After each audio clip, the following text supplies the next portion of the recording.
And welcome back to the Credit Authority. Once again, we are speaking with Dana Flanagan. She is an amazing realtor working in the luxury lifestyle space. Most recently, has been working in the really in the source of high net worth individuals. More importantly, even funding and financing, even for startups. But we also want to deep dive a little bit into your journey of being a serial entrepreneur. Because I feel like it all starts there, right? You're not a girl that's after a weekly paycheck. You are a Mm-hmm. girl that wants to make her own paycheck. So Sure. tell us when you first realized that you were somebody that wanted to be more of an independent free thinker, more of a creative. When I was like 12 years old. No, seriously. I mean, my aunt was a top producing agent in our hometown that I grew up in Connecticut, and I followed her around. And instead of going on play dates at friends' houses, I would follow her into the office on the weekends and do little jobs for her, and she would pay me.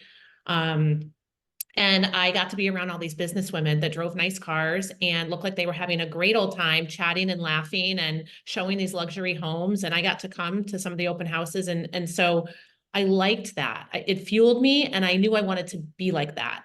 And so it was a young age. And of course, you can't really start. I mean, I guess you can, but at the time, it's really hard to be 18 years old and be a productive realtor right out of the gate.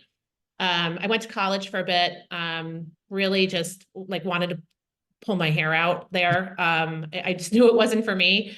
And, my parents weren't too thrilled when I left. And I actually got into the hotel industry. Everything that I've done, I have reached for the stars, even though I don't have on paper the criteria. So I worked in the hotel industry, just got a regular job in the sales office, answering phones and typing contracts for people that were booking weddings and things like that. I dressed in a suit every day at 19 years old, knowing that the people that I went to high school with are going to be graduating in a couple of years and have one up on me with a degree. So I better find some way to be a businesswoman. I dressed for the job I wanted, not for the job I had. Was wearing suits every day, as I said, and I got quickly promoted to sales manager. And by 22, I was running a Hilton hotel and opening a hotel also for a different brand, Holiday Inn Express at the time. So I was on the opening team. The experience I got in the job was so much more than I would have probably ever had walking out of college with a hospitality degree, which is what that job requires. And so I think, if you want to do something, go for it and find a way to make yourself stand out. A lot of times, every successful thing that's happened to me has been from reaching out and creating a relationship with somebody. And I think if you just sit around and hope that things come to you, or you graduate with a degree or whatever it may be, that's not enough. You need to be special to the person that you want to get in front of, and you need to have that it factor.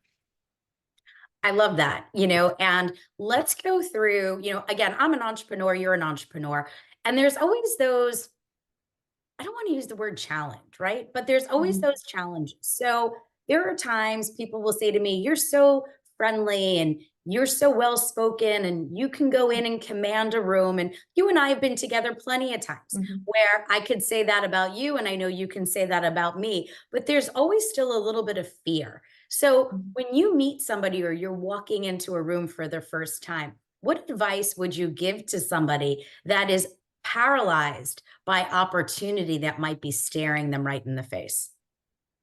Yeah, and it's so funny that you said that, Rhonda, because I've done TV media hosting, not to the level of hosting that you have. So when I watch you work a room with celebrities and athletes, and it's impressive to me, and I look up to you for that. Where you might, I don't know if you're scared or nervous or whatnot, but you make it look like it is seamless.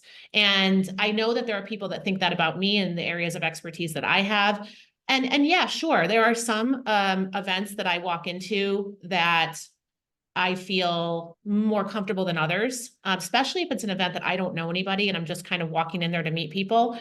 And when I would say when I'm by myself, it's a little easier when you have a sidekick, you know, when you have a friend with you or someone, maybe a business associate. But I would say that everybody's there for the same reason that you are. They're there to meet other people, to grow their business, to get to know how we might be able to work together. So if you go up to somebody and you ask them about themselves or you make a compliment to them, people love to talk about themselves. So ask them questions, you know, compliment maybe their outfit or their, you know, their purse or their hat or whatever. And, you know, especially if it's an event that people flew to, like a national event or something in another city where there's guests from out of town, those people are committed. You know, they bought a plane ticket, they put this on their schedule, they took time away from their families. So they mean business when they're there. They didn't just breeze in off the street. So I would say if there's a nervous factor, and I know that there is for a lot of people, because I've been there too, everyone's there for the same reason that you're there. And go up to people and ask them, what can I do for you? I'd love to see if there's a way we could work together. And let them talk about themselves as you collect your thoughts. You know, I know a lot of times entrepreneurism is also about timing for the opportunities. Mhm. What what specific factors do you think triggered some of your timing? I mean, sometimes I feel like that it's by chance. I do feel, you know, I'm really big into the universe and energy and all of that. So I think there are no coincidences. I think that everybody comes into your life for a reason, a season, or a lifetime. People are put in front of you for a reason. You may not know that moment, or you may not know that year or ever. But there's a reason that people are put in front of you. And I think that, you know, taking time to check in with people. Maybe you made a great relationship last year and you haven't talked to that person in 6 months. Just send them a text. Hey, thinking of you. Happy New Year or happy holidays or whatever, you know, is going on. And it's so easy to do with Facebook now. I mean, you can see if someone has had a grandchild, someone's daughter had a kid, you know, somebody lost somebody, reach out to them and just say, hey, I'm really sorry to hear of, you know, your loss or, you know, your dog or whatever it is. And people really appreciate that. It takes 2 seconds and they feel like you're thinking about them and that they're important to you and they should be. And so, you know, it's funny because some of these people that never started as friends and I never thought they would be are friends more so than they are a business associate. And then some business associates that I thought would be a great business connection have turned out to be more of a friend and contributed to my life in so many ways. And I know it's mutual. So never discount the power of a relationship and a connection. Um, you know, one of our best friends here in South Florida, I was actually with a girlfriend on a business lunch and he sat down next to me and we just started chatting and then we started asking each other what they do and they are, you know, we have been to their house in multiple states and they're some of our greatest friends. And I think had I not talked to this gentleman that was sitting next to myself and my friend, I wouldn't have had all these relationships that have come from this person. And they brought such great value. They're public speakers.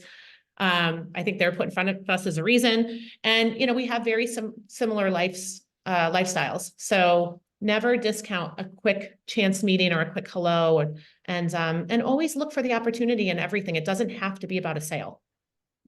I love that. Words to live by, especially as we are heading into the new year. So, Dina, Mhm. just for the sake of time, if somebody wants to have a luncheon with you, a Zoom meeting with you, learn more about you, how do people find you?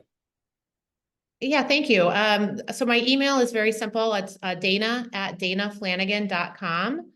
And they can always go on my website, which is probably the easiest as well, which is elevateglobalnetworking.com. And reach out to me. I answer everything. And you can find me on Instagram and social media at Dana Flanagan. And I look forward to new relationships and any questions or comments or doing business with anybody that may have a need. I love it. Well, once again, you have been listening to the Credit Authority.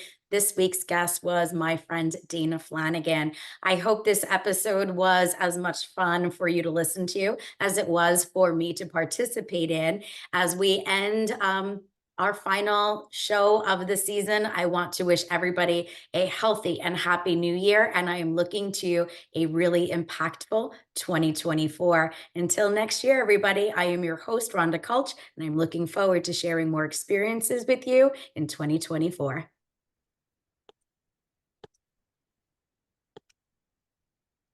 Yay. Okay. Thank you so much. You got it. I'm going to click end and it's going to kick you out. So I will follow up with you in a little bit. I got to download these, get them to the producer, and then I will download them to you and send you a copy as well. All right, great. Thank you. I know you're busy today, but let's catch up on the other stuff after, even if it's like next week. Yeah, 100%. Same page. All right. Happy All New right. Year. Thank you. You Okay. got it. Bye. Bye.